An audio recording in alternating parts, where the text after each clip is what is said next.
So welcome, everyone. Good morning, good afternoon, good evening, depending on which part of the world you're in. It's wonderful to have you here with us for this edition of EPI-WIN today. Today's EPI-WIN is on avian influenza H5 and update. Many of you, I'm sure, attended a month ago our avian influenza risk assessment webinar.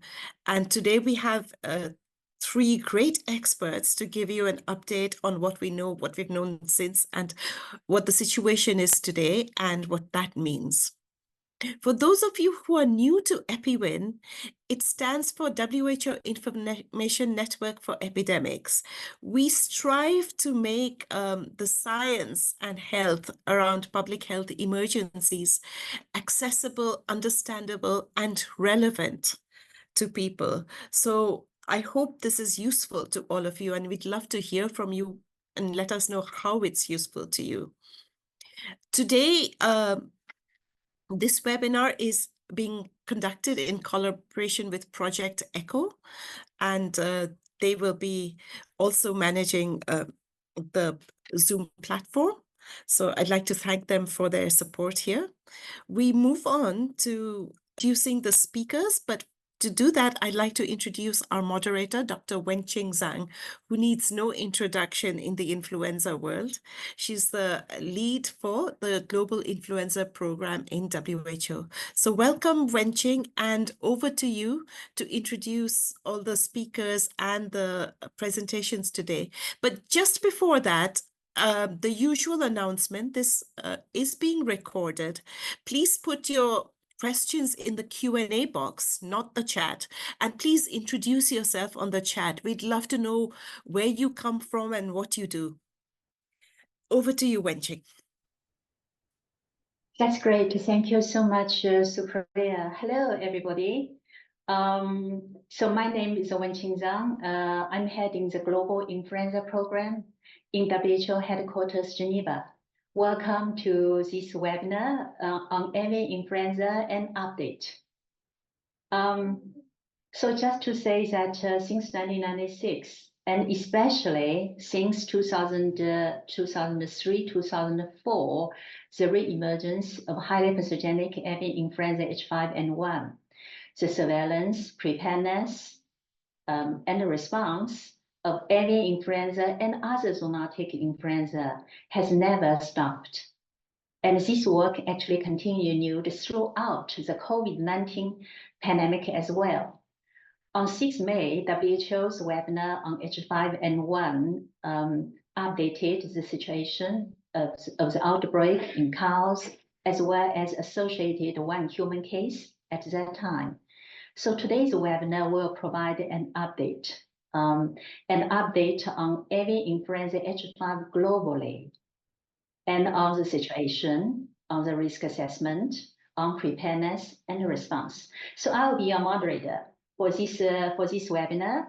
Without further ado, let's welcome Dr. Maria van Kerkhove, who is the Acting Director of the Department of Epidemic and Pandemic Preparedness and Management in the WHO Emergency Program, to deliver the welcome speech. Maria. Thank you, Wenqing, and hello, everyone. Greetings from Brazil. I hope my connection is okay. I will be very, very brief because I will leave the time to the incredible speakers that you have. Thank you for the opportunity and for joining us to give you an update on avian influenza. As Wenqing has said, have been studying influenza viruses for decades. Avian influenza H5 are one of the types of viruses that we are looking at. And it's really important that those of you who are watching here understand what goes into surveillance, the risk assessments that we are doing, and the work of people around the world, 3 of whom you will hear from today, who represent thousands of scientists from around the world who are studying these viruses. We are grateful for the opportunity to give you updates. We are looking for active engagement from you and questions that you may have.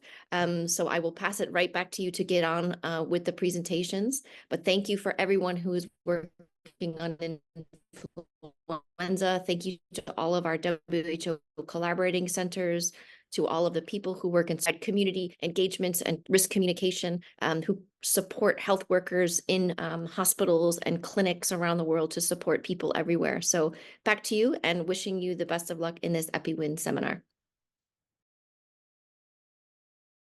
Oh, now you can hear me. Good. Thank you so much, Maria, for joining this webinar from Brazil. I know it's quite early, still early morning in Brazil. And thanks for your welcoming remarks. So let me introduce today's speaker. We have 3 speakers for today. Dr. Aspen Hammond from the Global Influenza Program of WHO, Dr. Todd Davis from the WHO Collaborating Center of GISRS in the US CDC, and Professor Ian Brown from OFFLU, but based in UK, I believe. So these are 3 speakers for today's webinar. After the webinar, we'll have time for Q&A. And as learned from the last H5N1 webinar, for this webinar, we've added 5 minutes more for this session to allow for more time for discussion. So without further ado, I'll give the floor to our first speaker, Aspen.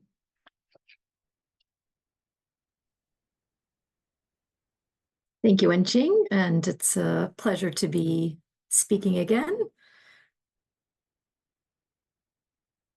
While the slides are loading, just to give an introduction. So I'm working in the Global Influenza Program on zoonotic influenza, as Wenqing said.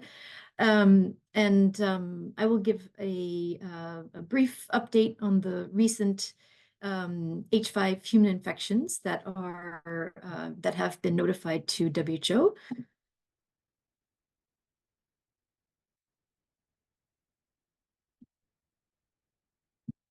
Thank you. So next slide, please. Thanks. So first, I'd just like to highlight that there continue to be zoonotic cases, influenza cases, detected and reported, associated with a variety of influenza subtypes. These cases, as I said, are notified to WHO under the international health regulations. And here I'm showing the human cases from 2018 to the present that have been notified. And just to highlight, this shows again, the variety of influenza subtypes that have infected humans. This includes avian influenza viruses, as well as swine influenza viruses. So again, just to emphasize that it's not just the H5 viruses, but we do see human infections with other subtypes as well. Next slide, please.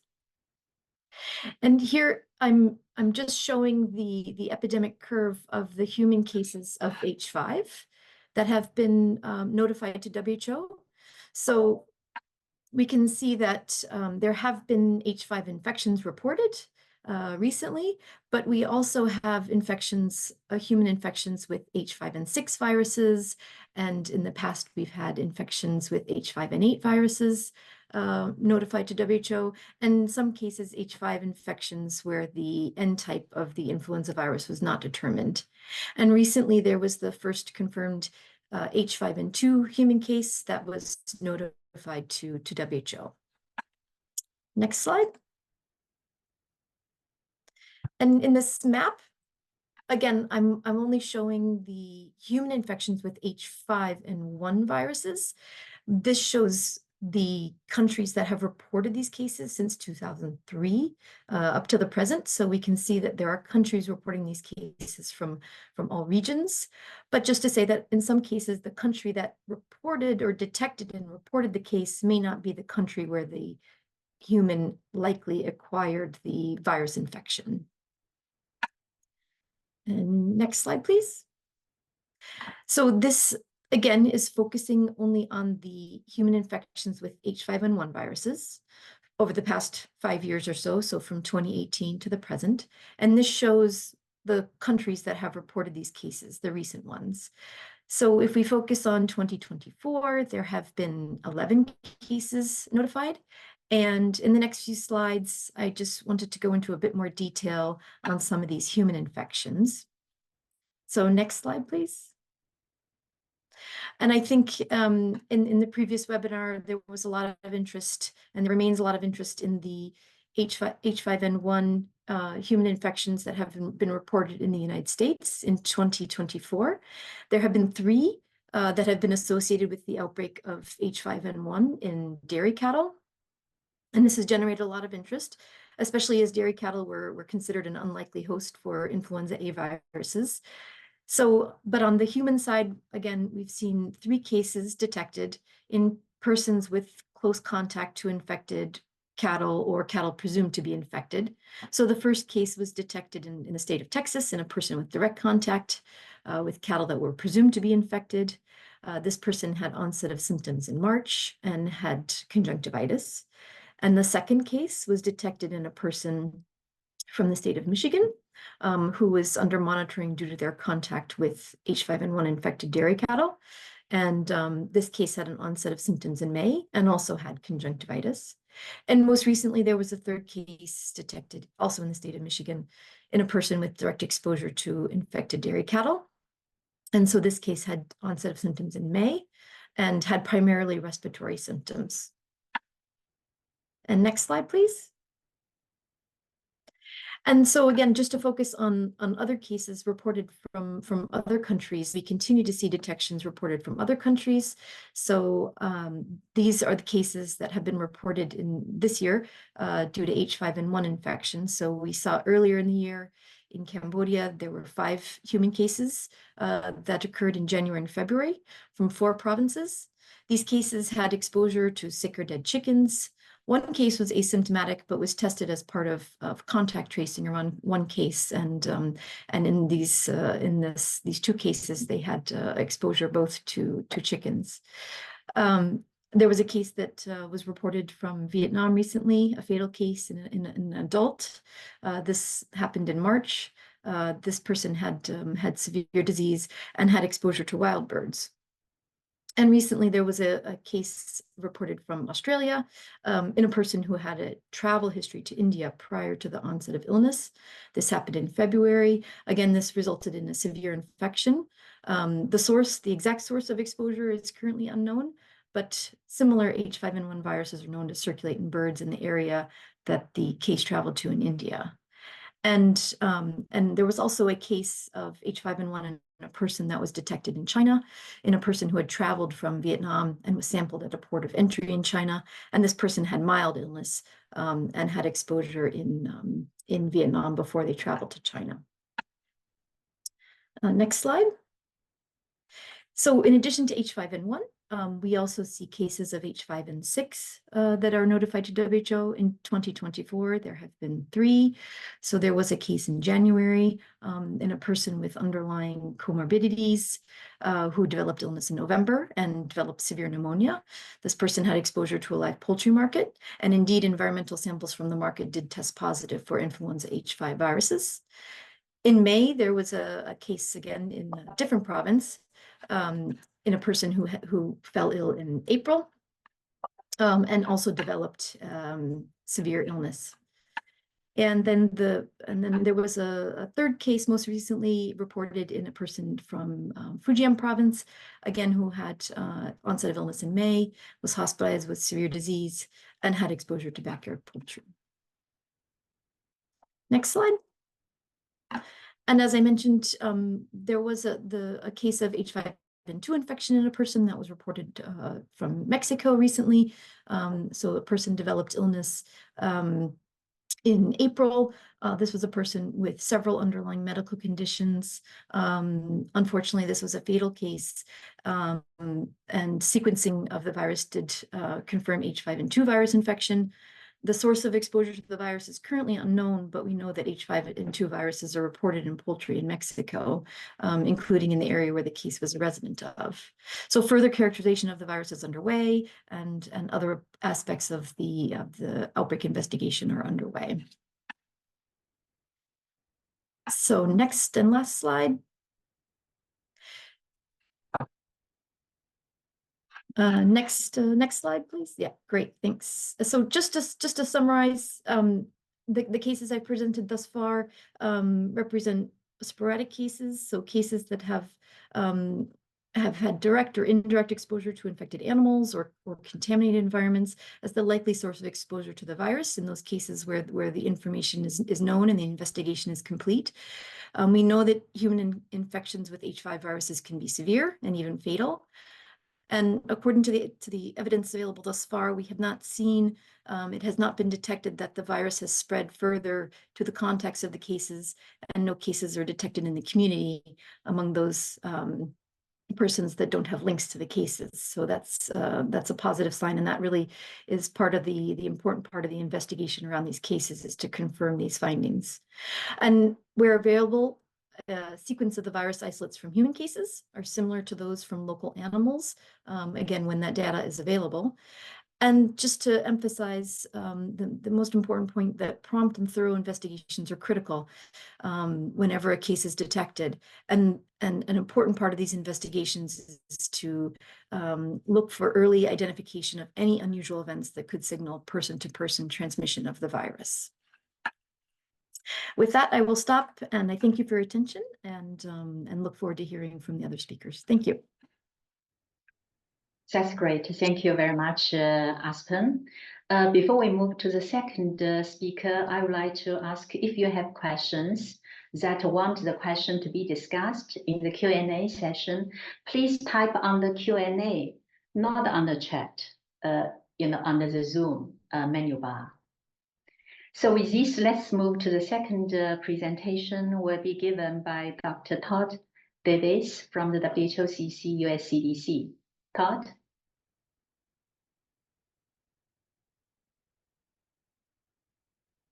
Hi, everyone. Wenqing, just checking you can hear me okay? Yes. Great. Okay, thanks for the invitation to speak today.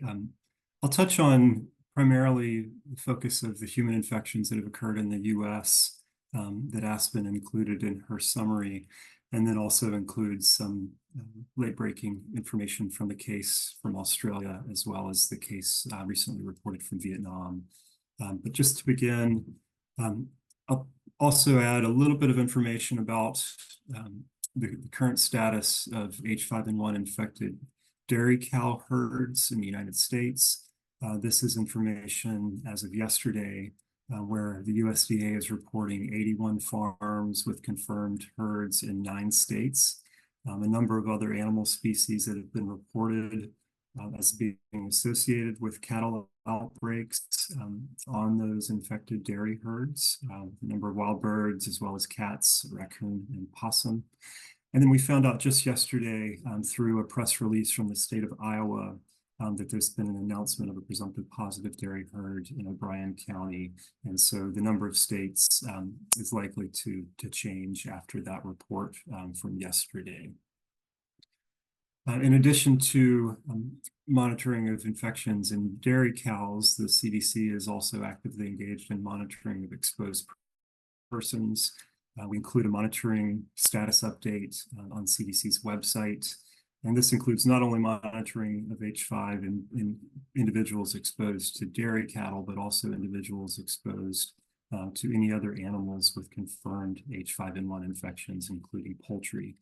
So to date, since February 2022, when the first poultry outbreaks were identified in the United States, there have been at least 9,500 people monitored for signs and symptoms. Individuals are monitored for 10 days after exposure, and more than 350 people have been tested.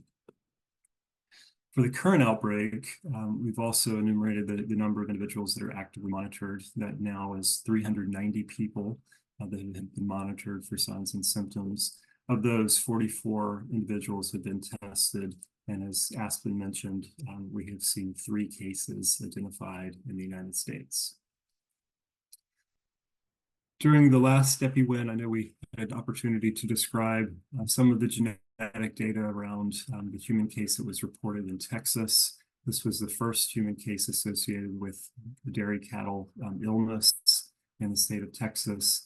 And as mentioned previously, we classify the viral genotype, including the virus from Texas, as a B3.13 genotype that has a PA, HA, NA, and M gene segment from the Eurasian wild bird lineages. that were brought over during the introductions of the virus into the United States.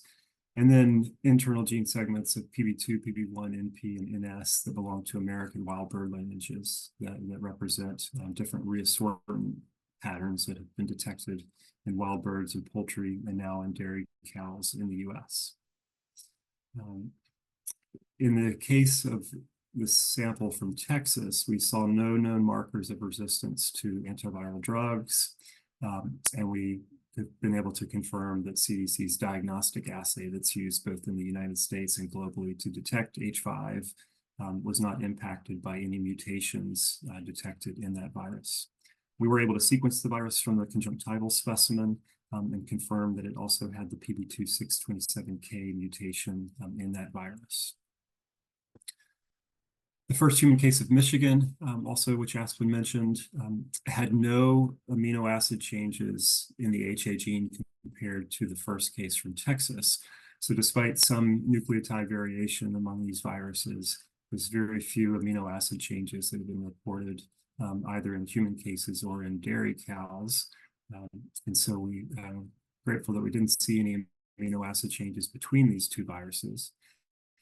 One change that was notable was that the first human case from Michigan did not have the change at PB2627K.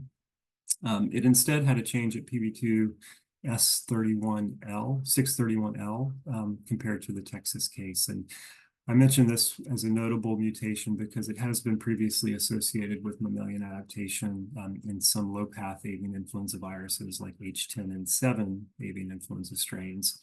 And interestingly, the same mutation of a leucine at position 631 has been detected in 99% of the dairy cow sequences, but only sporadically in birds. The genome of the virus we call Michigan 90 was very closely related to dairy cow sequences, including those that have been reported from the state of Michigan. We also saw known markers associated with reduced susceptibility to antiviral drugs. And as mentioned, the virus remains closely related to two existing H5N1 candidate vaccine viruses, as noted by the lack of amino acid changes in the HA compared to the Texas virus. The second human case that was identified from Michigan did have a relatively high CT value in the nasopharyngeal specimen that was collected from this individual. We were not able to isolate virus from that specimen, and we were only able to generate partial HA, a full-length neuraminidase, and no internal gene sequences from this case to date. So we've just recently, in fact, Monday of this week, posted the partial HA and full-length neuraminidase sequences in both the GISRS and NCBI databases, so that data is now available publicly.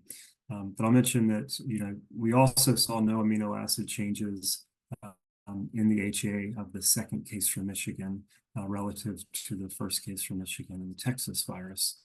And so we see no changes that have been associated with receptor binding domain mutations that would impact infectivity or transmissibility among humans. We see no changes in antigenic sites that would be expected to impact the candidate vaccine virus cross-protection. So still no changes of note in the hemagglutinin gene of these viruses. And in addition, the neuraminidase sequence also confirmed that there were no changes associated with reduced susceptibility in the second case from Michigan. Looking at the HA specifically, as mentioned on the previous EPI-WIN, these viruses have two changes relative to the closest candidate vaccine virus, the American Widgeon from 2021. Those changes are at position 115 and 195. These changes have been reported in poultry populations in the US and in other countries, and appear to be the predominant mutations that are found in cattle sequences as well. And this is hemagglutination inhibition data generated both at the Center for Disease Control as well as the collaborating center in Memphis at St. Jude Children's Research Hospital. and data that's included in the report that WHO now has online, showing good cross-reactivity of the currently available 2344B candidate vaccine viruses, and in particular, good cross-reactivity of the A-Astracan RG71 CVV, as well as the American Widgeon RG78 CVV. So the viruses that have been tested to date do show very little fold change relative to those ferret antisera generated against the candidate vaccine virus. There have been some cattle sequences. In particular, I'll show one here at the very bottom of the screen from Texas, where there's a gain in glycosylation in these viruses at position 156. And this change does reflect some reduced cross-reactivity of RG71 and RG78, but better cross-reactivity of another candidate vaccine virus developed against the chikungunya strain called RG80A that has that same glycosylation pattern in its hemagglutinin. So we did a closer look at hemagglutinin genes of the available cattle sequences deposited in public databases from colleagues at USDA. And again, I'll focus on these two changes at position 115 and 195 that are found in 100% of cattle sequences and that have also been detected in the 3 human cases reported. And so these changes do seem to be conserved across all viruses associated with the dairy cow outbreaks. And that change at 156 that introduces the gain in glycosylation to date has been found in only 4% of the cattle sequences posted publicly. And so this does not appear to be a change that's being maintained in the cattle population, despite some one-off detections that may reduce cross-reactivity by HI. This mutation doesn't appear to be one that is sustained in the US dairy cow population.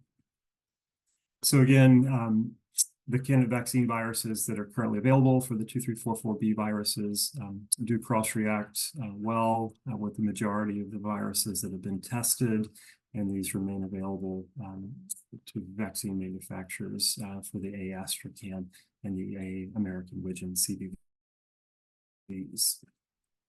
So I've also provided some links. I'm happy to put those into the chat as well, that provide some additional details both from the WHO report as well as the technical report that CDC posts on our websites. And then I'll just close very quickly by showing some additional details about the case detected in Australia. This has been confirmed as a clade 2321A virus that is genetically related to viruses from Bangladesh poultry populations, as well as those reported in India and Nepal. And so we also were able to analyze this data with support from colleagues at the Australia Collaborating Center in Melbourne and show that there are 9 amino acid changes compared to the closest CVV, 4 of those in putative antigenic sites. So it'll be interesting to see how the cross-reactivity of the currently available 2321A CVVs cross-react with this virus. And then finally, the virus from Vietnam, again, that Aspen mentioned, the clade 2321C hemagglutinin that's closely related to those viruses that have also been reported from Cambodia in 2023 and 2024. So again, still ongoing work to assess the cross-reactivity of this particular virus with the available CVVs to the 2321C strains.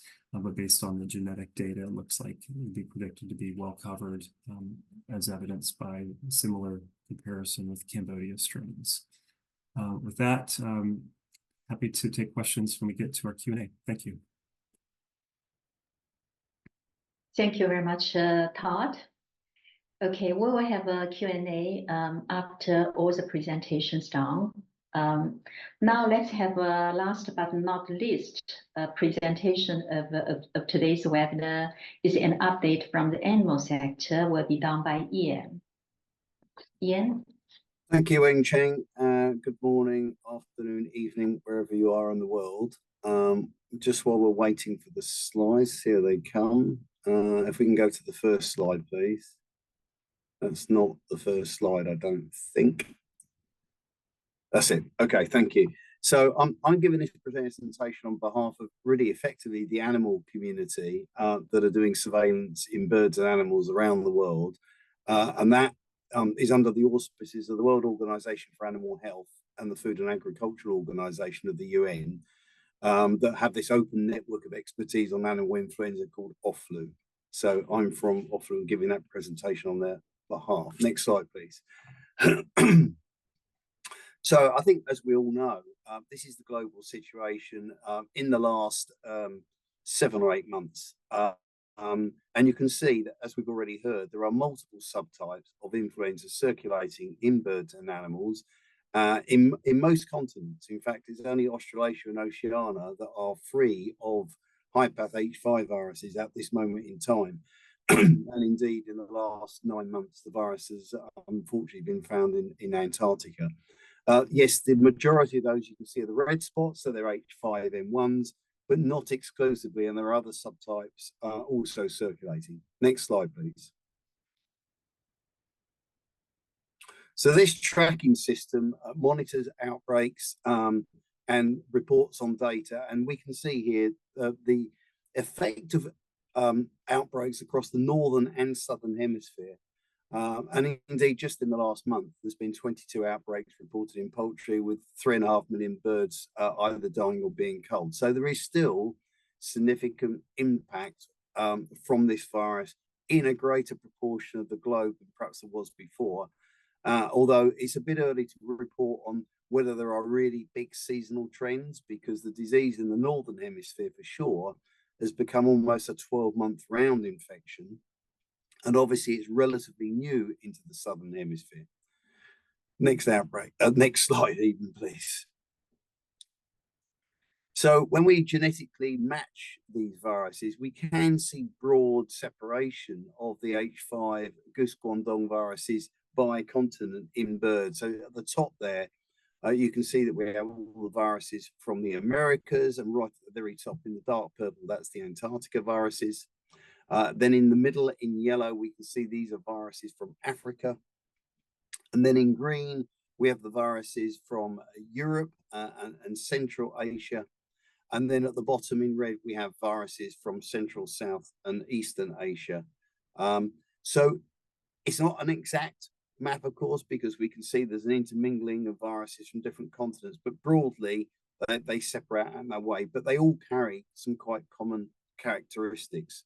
So this is data that's gathered through this international network. What we can show through this work is when there are new introductions into continents, and we know, of course, that happens through migratory water birds mainly, but there's been substantial spillover into other populations. But of course, secondary spread within poultry themselves is a facet of how this virus is able to become entrenched and widespread. And of course, then there's sometimes spillover into local wild bird populations. So it sets off multiple chains of cycling of infection. That leads to very high quantities of virus in the environment, and it's led to spillover into mammals occasionally. And of course, as we've already heard, occasionally where there's exposure, some spillover into humans. Next slide, please. So this just gives you a graphic of what's been happening since October. As we've already heard, there are multiple subtypes circulating. You can see that dominant subtype at this moment in time around the globe is H5N1. This is a very successful, what we would call a very fit virus. It likes being in birds, and it is very efficient at transmitting between birds, with occasional spillover into mammals. And then on the right, you can see that, of course, all continents still reporting activity. And sometimes these numbers are a facet of how much surveillance is being done. So just because there may be a lower number or a gap, that doesn't mean to say there isn't activity. It really comes down to how strong the surveillance is in those local areas. Next slide, please. So again, this shows you the relationship between domestic birds and poultry and the presence of the virus in wild birds, with, of course, occasional spillover to mammals. So you can see there that the domestic birds account for the majority of detections, but you can also see there's a broad relationship between carriage of the virus and presence in wild birds, and then, of course, spillover into poultry. And of course, that's logical. Wild birds can potentially carry the virus to new areas. That can, of course, be then spill over through the environment, directly or indirectly, into commercial poultry or kept birds. because they're not all commercially kept, of course. There are smallholder production of poultry around the world, and they are at the mercy of the virus.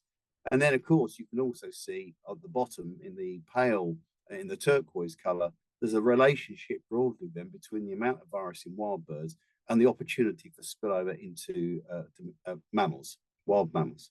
Next slide, please. So just to emphasize, there has been a significant change in the virus in the last 2 to 3 years, in that it has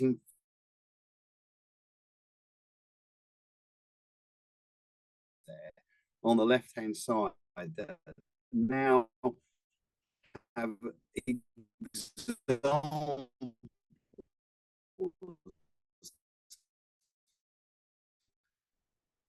of species into those orders becoming with H5N1 virus.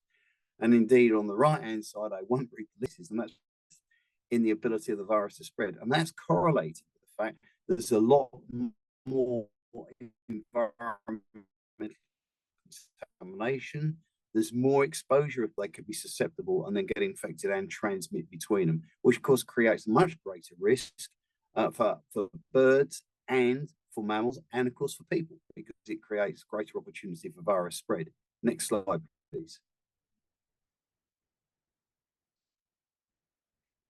Now, of course, we've mentioned the mammals, and a feature in the last couple of years has been significant spillover.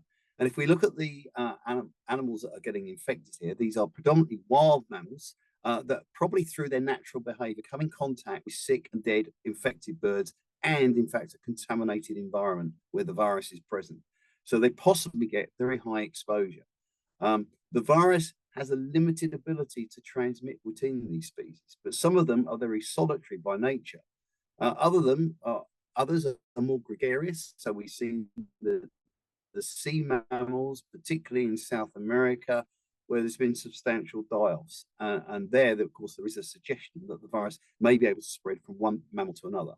And then, of course, most recently, as we've already heard, the event of spillover of these viruses, H5N1 viruses, into domesticated mammals.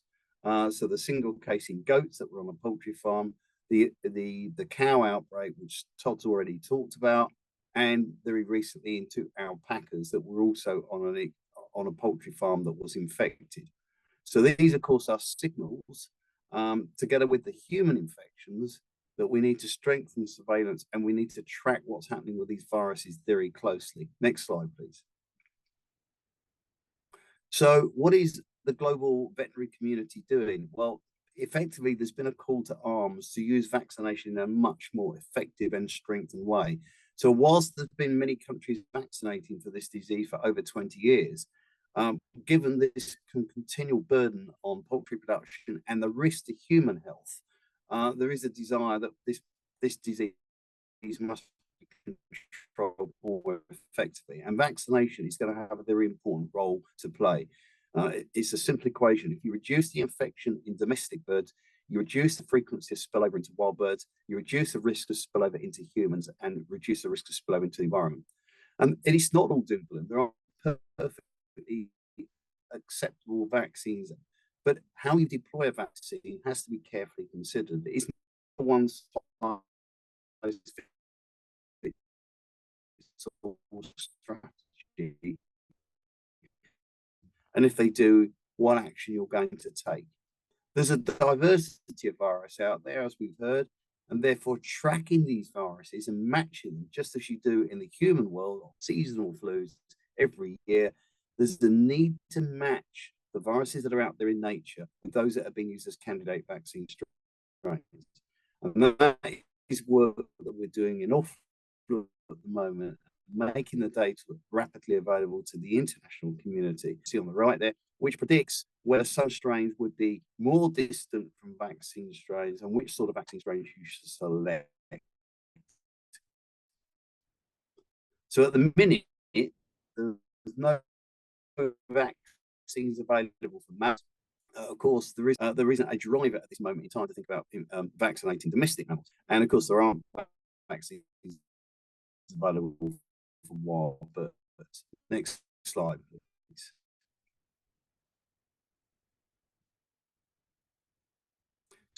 What's going on? There's a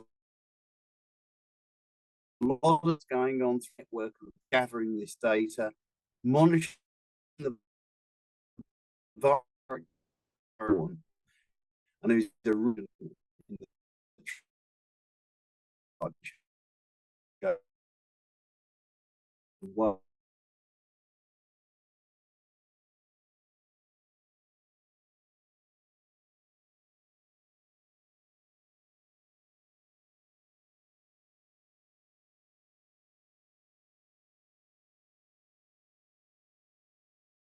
A spill back into poultry is really important, and that, of course, human health. Surveillance in wild and domestic birds, including LGGs, and has been indication is really important. Emergency preparedness and contingency planning for HPAI, including capacity building and fitness of purpose of diagnostic testing, is a cornerstone of response. Next slide, please. Next slide, please. So OFFLU really is tracking these events. We encourage timely reporting of events and detections in animals, and also to consider the diagnosis of HPAI in non-avian species. The cattle spillover has taught us to not consider any boundaries about this virus may allow us to infect and go. So with high risk of exposure, monitoring and tracking is important. Timely deposition, sharing of genetic sequence data is vital in order for us to monitor and track public health and veterinary health risk in order to look at the evolution of the virus and coordinate studies on pathogenesis, transmission, and adaptation of this virus. There's a huge global effort here, and there is a great coming together of the international community, but we need to continue to build momentum in that space. All of this data, of course, is important in providing support to national risk managers that are looking through their lens. Next slide, please, which I think is my last, which just basically sets out some publications there. So on the OFFLU website, there's a rich amount of material which we try to track in a timely way. So as new information becomes available, we're putting that guidance and advice onto the OFFLU website. And I think that's the last slide. I want to thank you for your attention. Thank you so much, Ian. So the question is about the B313, this genotype virus, whether this virus has something special that it could more easily affect cows.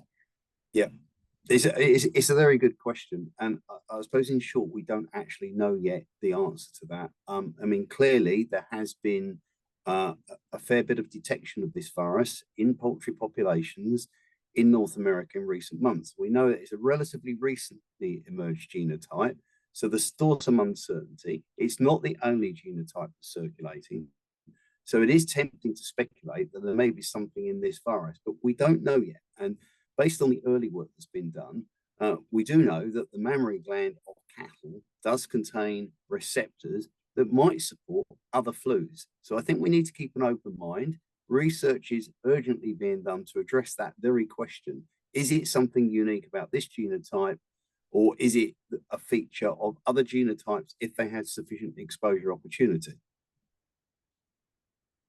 Yeah, indeed. So let me ask, I don't know if Todd want to add or not, or Aspen or others want to add anything about this particular B313. Maybe Ian, you could also comment about the potential transmissibility or transmission from cows to birds and cows to pigs. Okay, well, I mean, what we do know is there have been there's very detailed epidemiological investigations going on by our US colleagues, and they're obviously better placed to answer. But certainly there's been evidence that poultry farms may have been infected from cow holdings. We've got to remember this virus, although it's in a cow, it still retains avian features. What I mean by that, it still looks like an avian virus. It still wants to be in a bird. So if there is exposure of birds to this particular virus, even as it is in a cow at the moment, they will get very sick and they will die, just as they conventionally do with other high-path viruses. Whether that virus can then make a transition into other mammals, of course, that's tempting to speculate.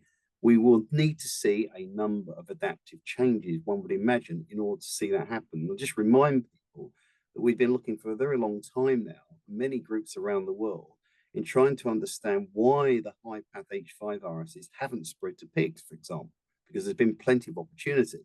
And essentially, the virus hasn't got the genetic apparatus to make that transition successful and replicate in the upper respiratory tract of pigs, just in the same way as humans. So the fact that it's in a cow doesn't automatically mean that it's going to then jump into another mammalian species. It does mean, though, we have to very carefully monitor and track its evolution if it remains in cows to see if that risk profile changes. Todd, do you have anything to add? Yeah, thanks, Wenqing. No, I think Ian's right. There's still a number of ongoing studies to try and address just the question about whether there's some unique feature of the B3.13 virus and the internal genes, in particular those from North American viruses, that make this different from what's been circulating globally. So I hope we'll have more data to come soon. Thanks. Thank you. Okay, let's move to the next question. It's about human case. I saw quite some questions asking about the H5N2 human case reported from Mexico. So maybe Aspen, if you can provide a little more details. And I would also ask Ian and Todd if you could also add animal, the surveillance animal situation in Mexico about the H5N2 situation there. Aspen? Yeah, sure. I think a lot of the questions have centered around, what's the public health risk and what's the characterization of this virus. And I think at this point, the colleagues in Mexico are starting and are working on the characterization of the virus and are intending to put the genetic sequence data in a public database. And I believe that the virus has already been in process to be shared with the collaborating center. So hopefully soon we'll have a bit more information. But I think on the public health side, what's on the good side is that no further cases have been detected in the context of this of the context in this fatal case, nor in healthcare workers who had contact with this case, nor in any of the neighbors around this case. So unfortunately, this case had multiple underlying conditions. Unclear if that precipitated this, but we know that for seasonal influenza, there are many underlying conditions or risk factors for more severe disease. So, so more information on the viruses should be coming soon. Over. Thanks, Ian. Could you just comment on the H5 situation in Mexico, because it could provide quite a good background for those zoonotic infections?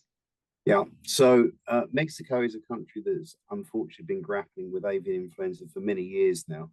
Well before the goose guangdong viruses reached the Americas, they've had local strains of H5N2 circulating mainly in domestic birds, but with occasional detections in wild birds, both as a low pathogenic form and a high pathogenic form.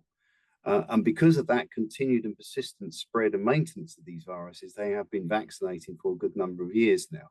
So until we get the data, we need to be confident what strain this virus is. So it is tempting to speculate that perhaps it is their local, what I call their local strain that's been around for a good number of years. But of course, we need to be conscious that the H5 virus, we know, can acquire other neuraminidase. So I think we need to wait for the data before we arrive at that conclusion. But certainly, there's been widespread infection, and there continues to be widespread infection. So it would be anticipated that would be an exposure pathway in some shape or form to those viruses to humans. Thank you very much, Ian. Todd, do you have anything to add? And nothing else to add on H5N2. Hope to learn more. Thank you. And taking this opportunity, I would like to thank also the National Influenza Center in Mexico for sending the virus to the WHOCCs. I would just want to mention that sharing the genetic sequence data is not enough. in order to fully characterize the virus and in order to decide which candidate vaccine virus would be the best, or whether there's a need to develop candidate vaccine virus, etc. So this is very important. Thank you for the colleagues in Mexico. Let's move to the next question. It's a generic question about the risk. What exactly is the risk to people from countries mentioned? I.e., these days, well, in the presentation, we hear that human cases were reported from US, Mexico, China, India, or Australian. What are the specific risks to the population? And maybe if you can also include certain food safety messages, Aspen.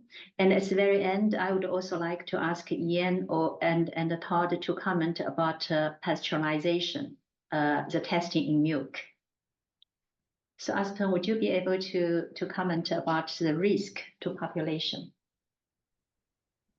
Yeah, we routinely assess the public health risk whenever a human case is notified to WHO, and usually this happens repeatedly as more information arrives. So sometimes we have just the initial information of the case reported, but then we get more information coming from the outbreak, which is very important in updating our risk assessment. So when we look at the risk, we look at the risk of additional human cases being detected, and we consider that if the virus is detected in local animal populations, that further human cases following exposure to infected animals are expected to happen. But we look at the overall public health risk to the general public as low for the time being, based on the evidence that we have thus far. So far, there has not been documented sustained human-to-human transmission of the H5 viruses, which is one of the critical pieces of information that we use in the risk assessment. And it's the outbreak investigations following the detection of a human case that are very critical to gathering that information and helping us understand that risk of the of human-to-human transmission. So again, in these cases, we give a lot of credit, and we thank all the people on the ground who do these investigations and gather this information so we can assess that public health risk. On the food safety risk, we work closely with our food safety colleagues in WHO and in other partner organizations. And the general WHO advice is to always practice good food safety measures, good personal hygiene, washing hands, consuming food that's properly cooked, and avoiding the slaughtering and consumption of animals that might be sick following influenza virus infection. Over. Thanks a lot, Aspen. Ian, would you be able to comment about the pasteurization, the testing in milk? Because there's some very specific question about CT value. I don't know if you know, but could you address this? Well, there has been some published studies which were done very urgently on contaminated milk. So some of this has been based on milk collected from retail sector, which was known to come from potentially dairy herds that were infected. So that was naturally contaminated milk. And then other research groups have actually mimicked that by spiking the milk with virus and then applying the pasteurization process or temperatures. To stress that a lot of these studies have been done in a laboratory setting, so they don't quite recreate exactly what happens in the natural setting, where it's quite a complex process.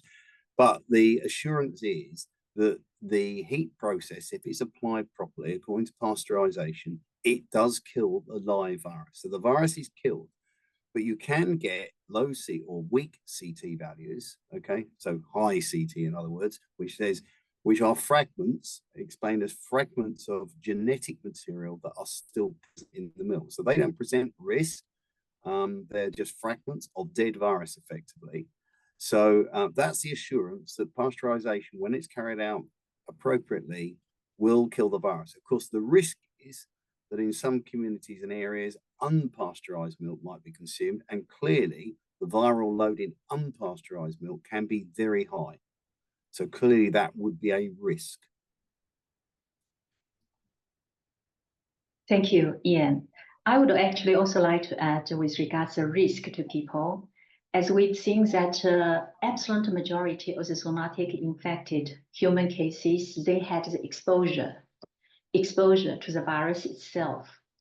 So the risk, if you don't have the exposure to the general public, because as Ian at the very beginning said, these avian viruses still animal viruses. They exist in animals. And if people, we don't have the exposure, like general public, the risk is low to get this virus infected. However, for those working in those farms, in those farms, having the occupational exposure to those viruses, then the risk is lower, is increased, basically, is lower to moderate. This type of the risk assessment we included in the latest WHO's risk assessment document. Let's move on. There's a question about the case in India. So again, I would like to ask Aspen and Todd if there's anything to add about the case in India, as well as the animal viruses circulating in India and the surrounding area, not necessarily Indian, about this 2321A clade virus. Aspen, you want to start? So this is referring to the case that was notified from Australia, but in a person who had traveled to India. So the person had onset of illness while traveling to India, and upon returning to Australia, received healthcare, and the diagnosis was confirmed in the lab following their return. So the case did not travel outside of one area in India, and it's very close to the border with Bangladesh, and we know that also in that area there are H5N1 viruses detected in animals. So that's the most likely source of infection in this case. Ian, do you have more information about that particular region, the avian virus circulating?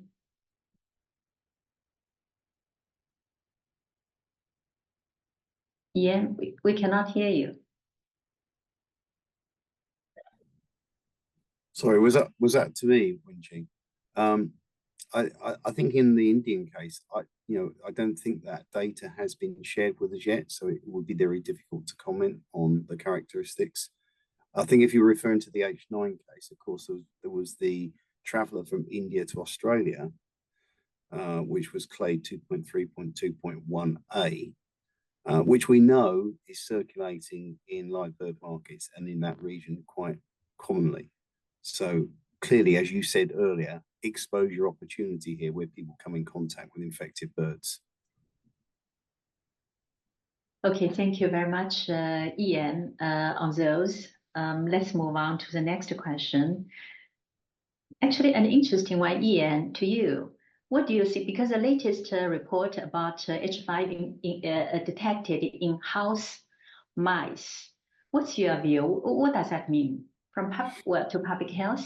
Thank you. Yeah, thank you. That's a nice, tricky one, Wenqing. Well, okay, we know that when you farm birds, they're never far from rats and mice, are they, and rodents? So there is an exposure opportunity, and it's quite curious as a laboratory model. They've not been well described, these viruses, in nature. That's not to say they don't get infected. And I think we do need to do more research in that area. Are they an actual risk to people? Well, I think if you've got birds being farmed and you've got mice in the vicinity, they might be local amplifiers at worst, but actually the risk of contact with the birds is probably greater. But we do need to understand the role of rodents. I think that they will mechanically move the virus from one location to another, short distances. So they probably have some role to play in potential virus spread. Whether the viruses actively replicate in these wild rodents it's not really been looked at, if I'm honest.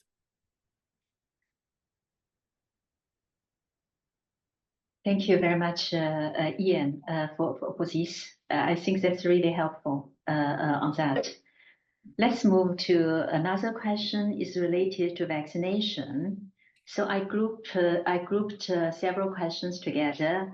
One is about vaccination of wild birds, whether that could be helpful to eradicate the virus, vaccination of daily workers, vaccination of seasonal trivalent vaccines.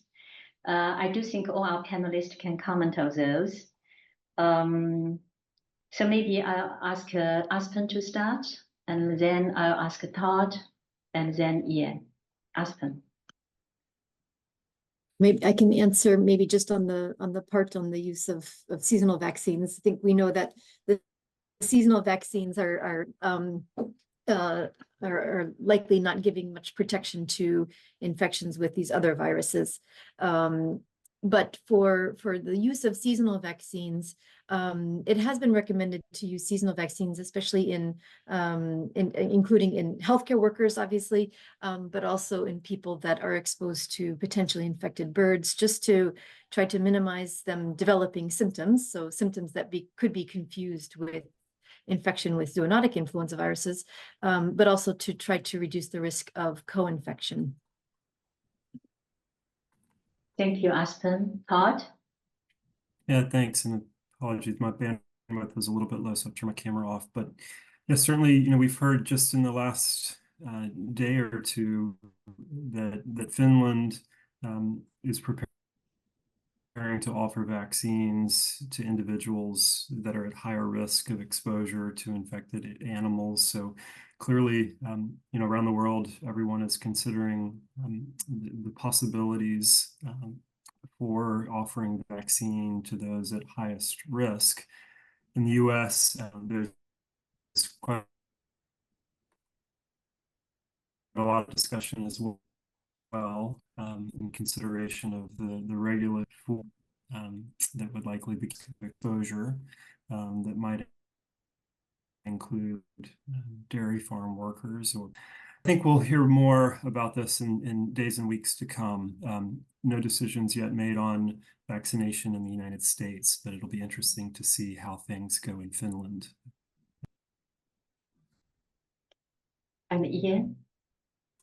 Well, yeah, restricting myself completely to the veterinary side of that question. Yeah, the wild bird question. So I think we need to be clear that diversity of influenza viruses of this type in wild birds is driven by contact and exposure with infected poultry and environment. So if you control the disease in domestic birds, you will reduce the environmental pressure, and you will reduce ultimately the risk of further spillover into wild birds. So that is something that's important to remember.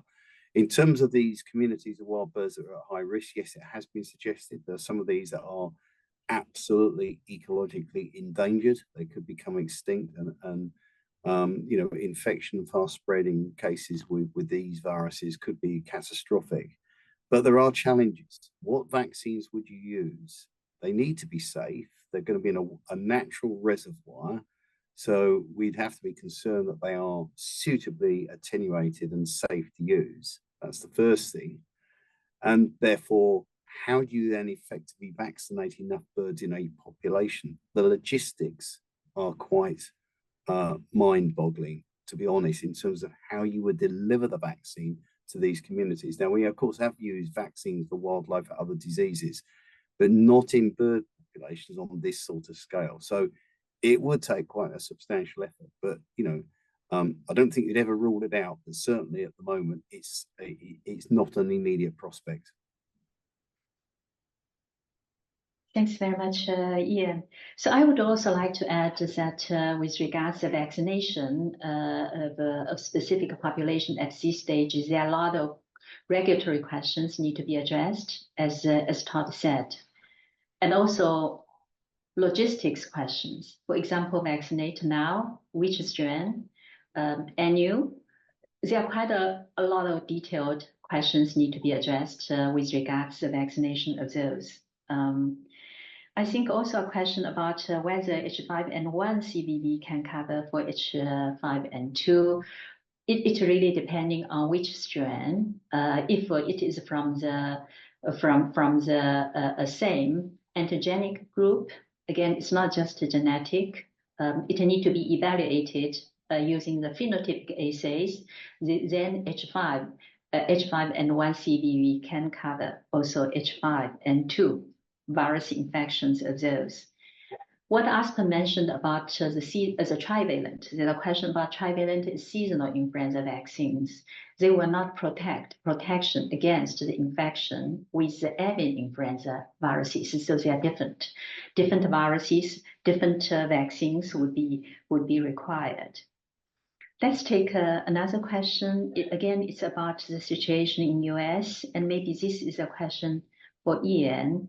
The question is really whether there's any herds cleared from the infection. I don't know if you know or not. I know you're not based in US. And what is testing cows ongoing, and whether the transmission or how the transmission could be stopped.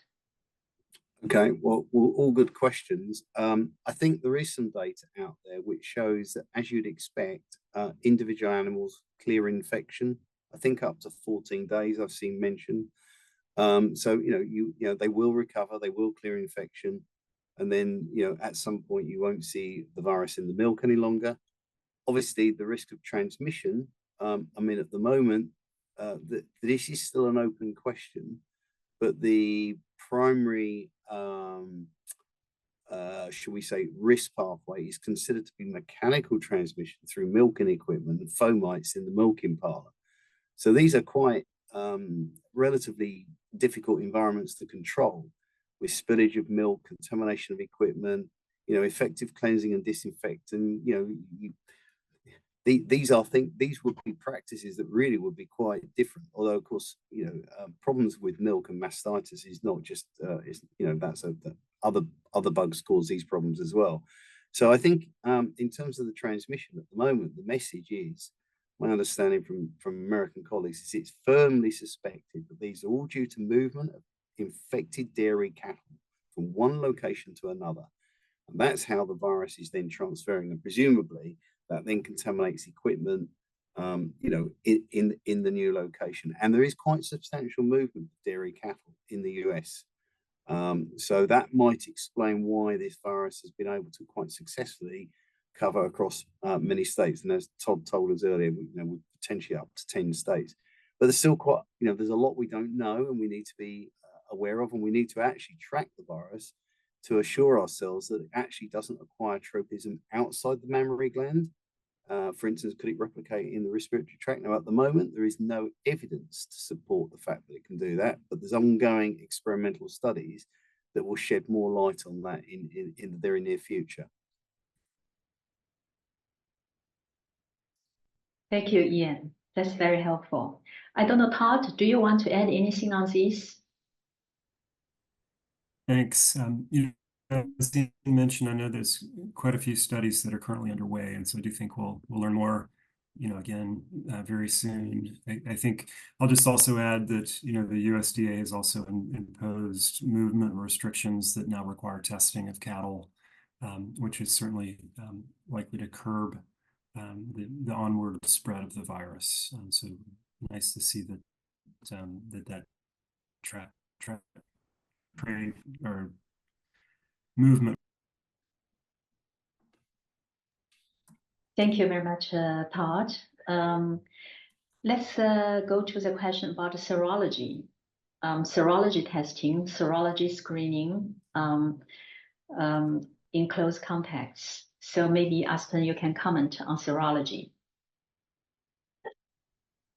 Yeah, thanks. It's a good question, and we see as part of the investigations around human cases that sometimes serum samples are collected from the case or the contacts of the case to evaluate if there was further spread or exposure of the cases to the virus.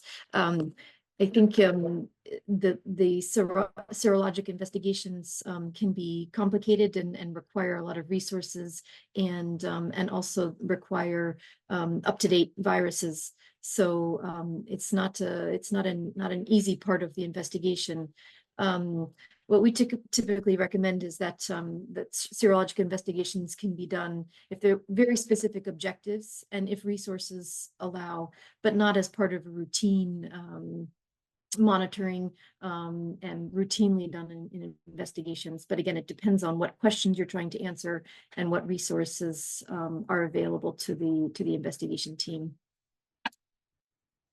Thanks, Aspen. So just to add that the question is related to a confirmed case. So in the investigation, serology is a very powerful tool. So whenever possible, please conduct serology as part of the investigation surrounding or among the contacts of the confirmed case. Let's move to the very last question of this webinar is about wastewater surveillance, and maybe also you could also add about why not much data or reported or available from Africa. I believe all three panelists can comment on that. Start with Aspen. On human cases detected in Africa, there have been several, none recently, but indeed there have been several in the past few years. So, and I think the colleagues there are very aware.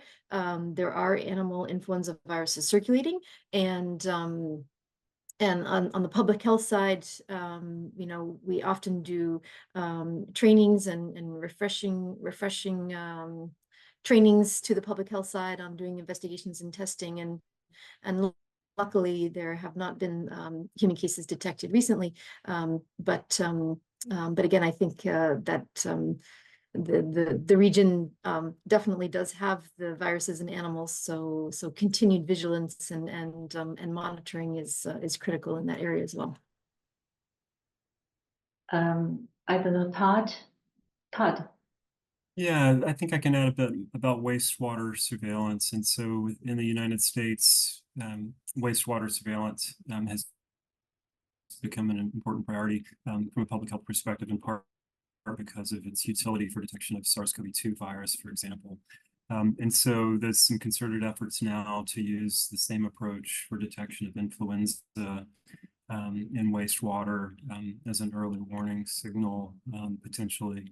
And so the latest efforts have been also around understanding how the infected cattle herds or poultry populations might also be adding to detection of influenza signal in wastewater, or whether or not you could still use that signal to interpret human spread. And I think what we're finding is that it's a challenge to interpret the results from the wastewater surveillance without having methodologies that allow you to also subtype and then to do some investigations into the source of that wastewater, especially given the now detection in milk that Ian mentioned, that might also be leading to an additional signal when milk is entering our wastewater systems. And so more to come. It'd be very interesting to follow this, especially as it relates to the ongoing cattle outbreaks in the US. Thanks, Todd. Ian? Well, really just to add, obviously it's another complementary tool in the portfolio to track and monitor. So I would say it's still in its quite early stages. You know, so obviously it needs to be specific detection. So I know some systems still use flu A, and I know that it's been commented, well, seasonal flus at low ebb. So if the flu A positives, it's got to be H5N1. I think we need to be confident it's H5. And obviously the environmental water courses can get contaminated by a variety of means. You know, so there are wild birds, you know, there's domestic birds, where the waste effluent goes, I know it shall be treated. So it's quite complicated. So attribution, I think, is needed. But yeah, clearly it has a useful role to play, but it needs, the data would need to be looked carefully in context, I think. Thanks to you all. So we've already exhausted the time, and we'll finish this webinar now. Just would like to say thank you, and please provide the feedback to help us better to understand what type of webinar, what type of information actually you would think most helpful on this particular topic. Because avian influenza, it is a global issue. It is One Health. It has impact actually potentially to everyone. So with this, I pass over to Superior. Thank you very much, Wenqing, for that excellent moderation. And huge thanks to each and every one of our panelists for the for the excellent presentations and very rich discussion. I'm sure everybody benefited from the discussion today. And thank you to all the participants as well for your questions, for your interest, for being here. I'd also like to thank those who are not in the foreground, those who are working in the background, Sadrish Pradhan from the EPI-WIN team, as well as the Project ECHO team, Simran Sur, Constance, and many others who made this possible. Before we leave, I'd like to thank the participants for your response to our Slido at the beginning of the webinar. So we asked, how concerned are you about the current human infections of avian influenza H5? And 90 people responded, and almost, I think the majority feel there's some concern, not quite a few have very high concern, but the majority have a medium concern. So if you would like to know in a more simplified version about avian influenza, those of you who are not don't have a technical background, Wenqing also spoke about avian influenza in Science in 5, and the YouTube link is there, and you can also go to One WHO to watch the video. We hope this is not the last time that you will join us. We have more exciting webinars for you. Next week, we have dengue, which has also been of concern to many, many countries. We'll give an overview of the current situation and the response from our experts here in WHO and others from countries. Then on the 20th of June, there's a new indicator being developed that's been developed for the first time by WHO and PRESOD, which characterizes human exposure to zoonotic pathogens. And this will help in the prevention, mitigation of zoonotic infections and emerging zoonotic diseases. I hope that will be useful to you too. We look forward to hearing from you as well. EPI-WIN, we like to think, is not one directional. All the participants, all of you who come and join us are very important. We like to think that it's useful to all of you, and you'd love to know how. If you used it for your course, if you're an academician, please share it with us. If you used it for some document you've done, or talks or workshops or trainings, please send us the links. Please write to us and let us know. We'd love to hear from you. And as Wenqing mentioned, please let us know what you would like to know, so that we can take this forward together and be useful and helpful to you. Thank you very much. And once again, thank you to Wenqing, to Dr. Todd Davis, Professor Ian Brown, and Dr. Aspen Hammond. And also Dr. Vanessa Kodsa and Dr. Magdi Salman, I forgot to mention them earlier, who've been answering a lot of your questions in the background. Thank you very much. Thanks, and see you next time. Bye.